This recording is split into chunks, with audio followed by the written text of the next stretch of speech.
I move amendment number 1, Lascan Corlin. I'd like to share my time with Deputy Colm Keaveney and Jim Daly. At the outset of this debate, it's important to recognise the overall financial and budgetary context that Ireland is operating in.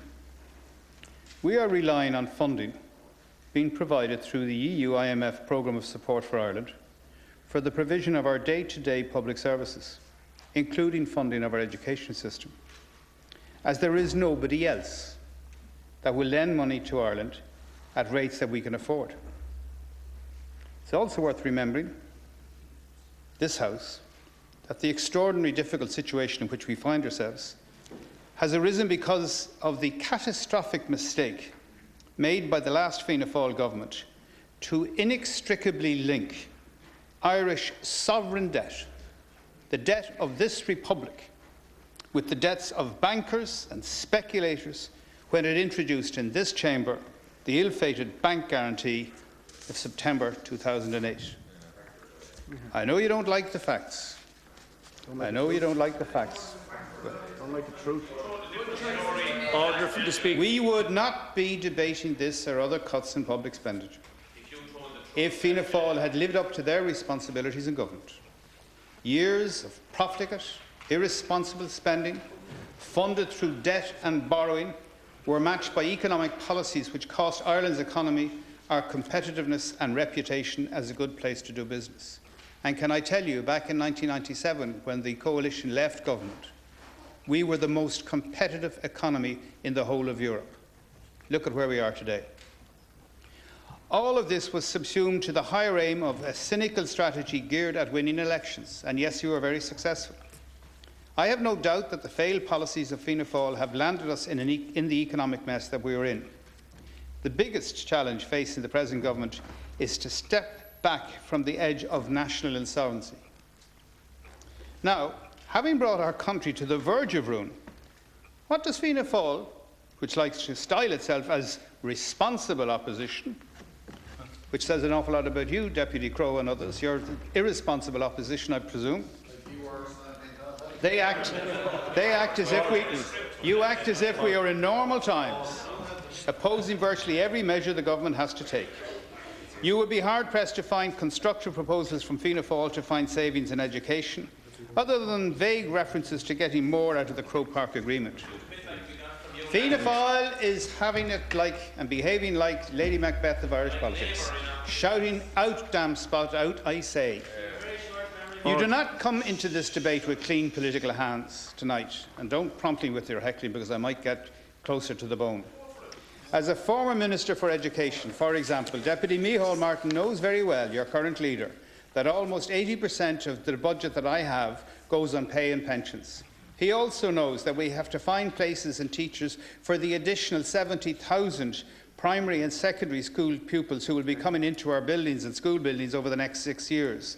And he also knows, and I suspect you know, that we have to reduce the numbers working in the public sector. What the public would like to hear from Fianna Fáil is where they suggest savings in jobs and spending can be made in education. What teaching posts would they suppress? What grants would you reduce or abolish? And what other measures would you take? You cannot pretend you don't have the basic data on which to base your recommendations. You were long enough in government to know how the education system is both staffed and funded. And I will await your recommendations with some interest, but no expectations.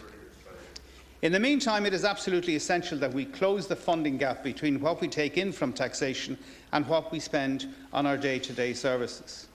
And let's just get our head around these figures, but it seems like some slow learners, they have to repeatedly put up on the blackboard for people to understand. This year, that gap will amount to 18 billion euros, which is exactly double the entire budget for the Department of Education and Skills.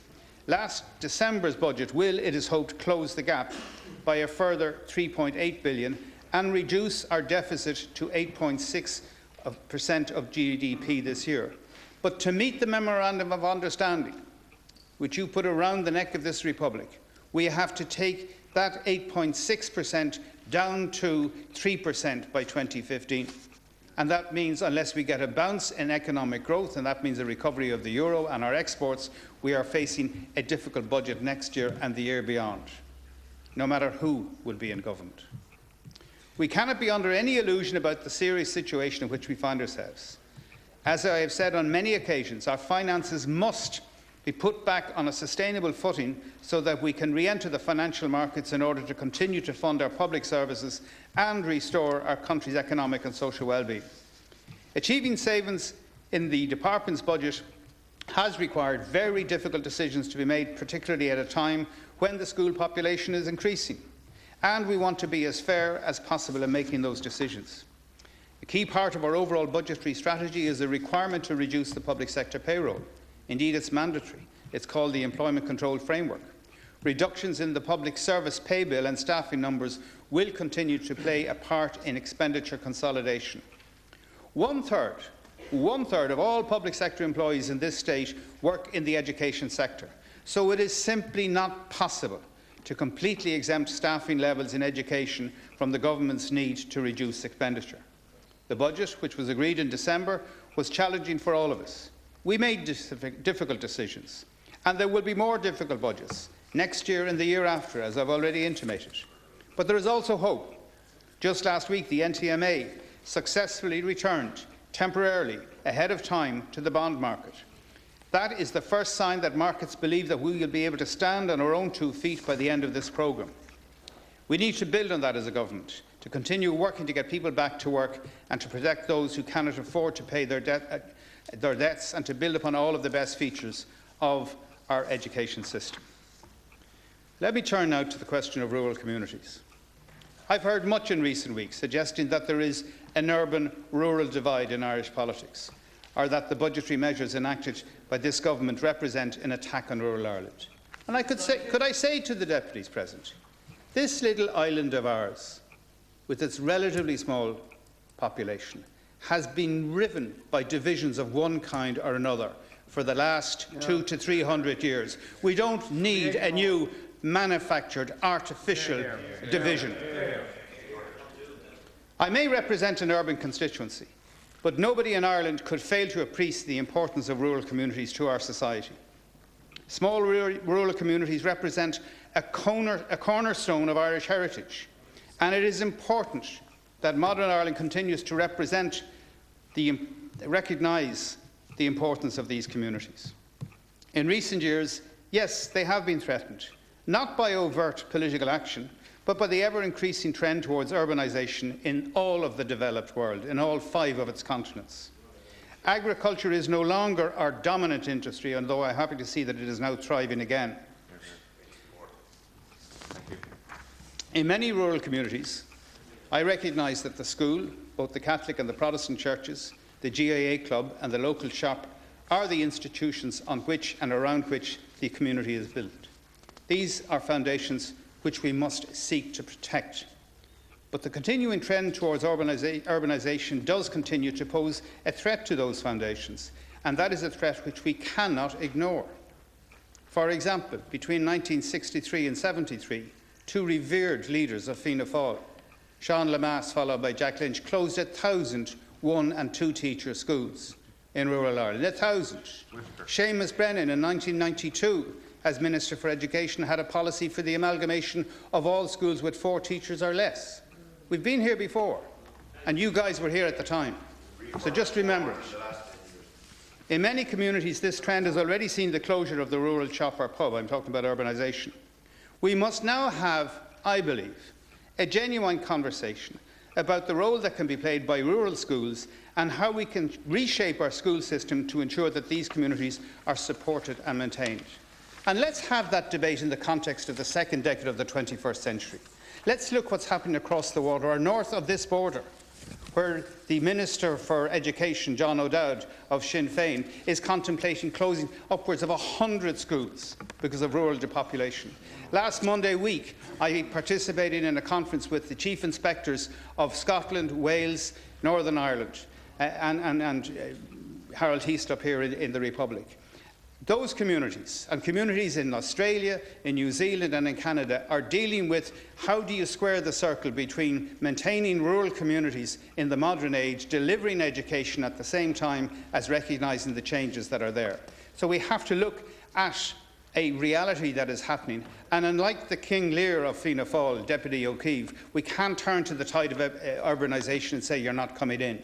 Let's see how we can deal with it and do the sort of things that you want to do. This debate this evening gives me an opportunity to state categorically that this measure, the change in the pupil-teacher ratio, is not about closing schools. Schools which I have acknowledged play an important part in our communities, particularly in rural areas. In the whole area of the budget, there was no increase in the general average in the pupil-teacher ratio of 28:1 in our primary schools, something for which many people had called for. But the budget did include, and listen to what was actually proposed and is decided. The budget did include a phased increase in the pupil threshold for the allocation of classroom teachers in small primary schools. The only thing that is changing for small schools is that their average class sizes will no longer be as advantageous as they have been in the past due to the phased increase in pupil thresholds in the staffing schedule. The existing staffing appeals process will be accessible to small schools. In particular, those schools which are projecting increased enrolments that will be sufficient to allow them to retain their existing classroom posts over the longer term. The details on how the appeal system will operate will be made clear as part of my department's forthcoming circular. It will issue shortly to all schools of the staffing arrangements for the entire of the school year 2012-2013. But let's just start again. Order, please. Order. Order. Please, Minister. It is not sustainable. It is not sustainable, and the deputies opposite know this very well, no matter what part of rural or urban Ireland you live in. It is not sustainable for the Department of Education and Skills to continue to provide a second classroom teacher for a school that has 12 pupils. Can anyone honestly say that we can afford to have a staffing schedule threshold that provides for a full-time classroom teacher with an average as low as 6 pupils per classroom? Deputies, that's a better pupil-teacher ratio than children with special needs in special schools. Is that what you're defending? Is that what you're defending? Of course, some teachers in these schools will call for these exceptionally favourable arrangements to continue. But how fair is this to the taxpayer, or indeed to their own teaching colleagues within their own same union? In medium to larger schools, some of whom have to teach 30 or more pupils in their classrooms. Even when all of the phased increases are implemented, the threshold for a second teacher at 20 pupils will still be, and that's 1 to 10 if you even it out, will still be significantly lower than the minimum of 28 pupils that was required for the appointment of a second teacher in rural schools prior to the late 1990s. The extremely favourable staffing provisions for small schools was put in place when resources were plentiful and at a time of demographic dividend when enrolments were falling. This is no longer possible given our budgetary constraints and the rapidly rising school population, which is in itself a good thing. I know that no school likes to lose a teacher and that the INTO and teachers like small classes. However, it is wrong for a desire to preserve the status quo in teacher numbers and class sizes to result in anxiety in local communities over the future of their schools. Let me say it loud and clear again. This measure is not, Deputy McConalogue and the rest of you, this is not about closing small schools. When the staffing schedule operated on much higher levels in the 1990s, we did not have a plethora of small schools closing. There are situations where schools might, of their own choosing, decide to amalgamate, as many have done in the past with good outcomes. I would like now to encourage communities to have conversations about whether this is possible or indeed appropriate. The changes announced in the budget are being phased in over 3 years to allow exactly for those measured and timely conversations. The Department will be available to engage with all schools and communities who wish to make proposals about potential amalgamations or clustering arrangements between schools. Last Friday, speaking at the Irish Primary Principals Network Conference, I undertook to enter into discussions with them about international research and possibly and possible 21st century options for small rural schools that exist in different countries and situations. Small schools do close, yes, but that's because of a loss of pupils. Small primary schools that have had to face closure in recent years were those that were no longer able due to falling enrolments. The enrolment in such schools had typically fallen below an average, and wait for it, an average of 8 pupils for 2 consecutive years. That's the level you have to go to before it actually has to close itself. School communities should have no reason to feel that there will be a forced closure of their local school. If any school community thinks otherwise, my department will engage with the school patron and board of management on the issues and address any concerns that they have. When I was speaking last week at the IPN annual conference, I made clear to them that the budget measure on small schools will be proceeding as planned. However, the measure will stand. However, the department is open to considering any practical and workable proposals that will bring about greater efficiencies in the management and governance arrangements for small schools. The department will be engaging with the relevant stakeholders on this issue. Last Cancórla, the deputies in this House will be aware that a value for money review on small primary schools is currently underway in the department. This covers approximately 600 schools that have 50 pupils or less. 50 pupils or less, virtually 1/3 of the total number of schools that we have. This review, incidentally, Deputy Cleary, was initiated by the previous government, of which you remember. And it is part of the normal... You started it, guys. You did it. You started it. It is part of the normal process undertaken by all departments on selected areas of expenditure, and it is being concluded in line with the standard procedure for value for money reviews. Part of your own rehabilitation. As the report was initiated by a Fianna Fáil minister, I trust that the party opposite will not now respond by creating fear amongst communities about a process that you initiated. Yes.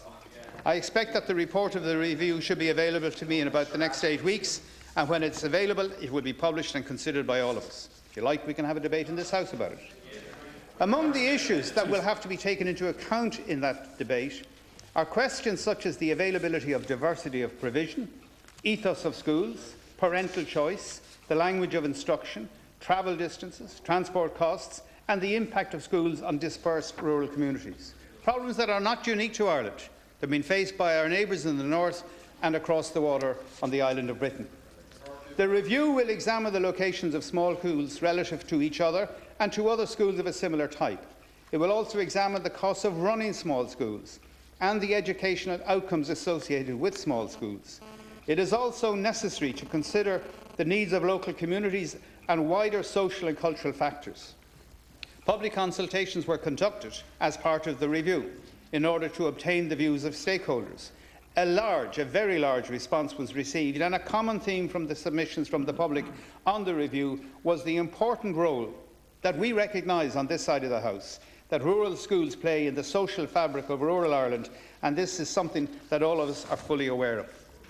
The value for money review is simply about evaluating all of the facts that should inform future policy in this area.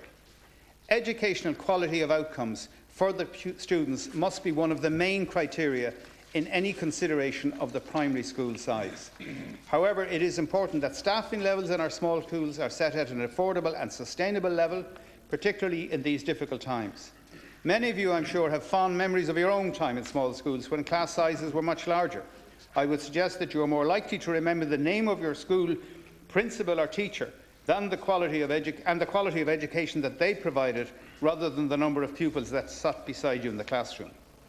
When the review is published, I intend to lay it before this House and give an opportunity to deputies and senators to have a debate on it.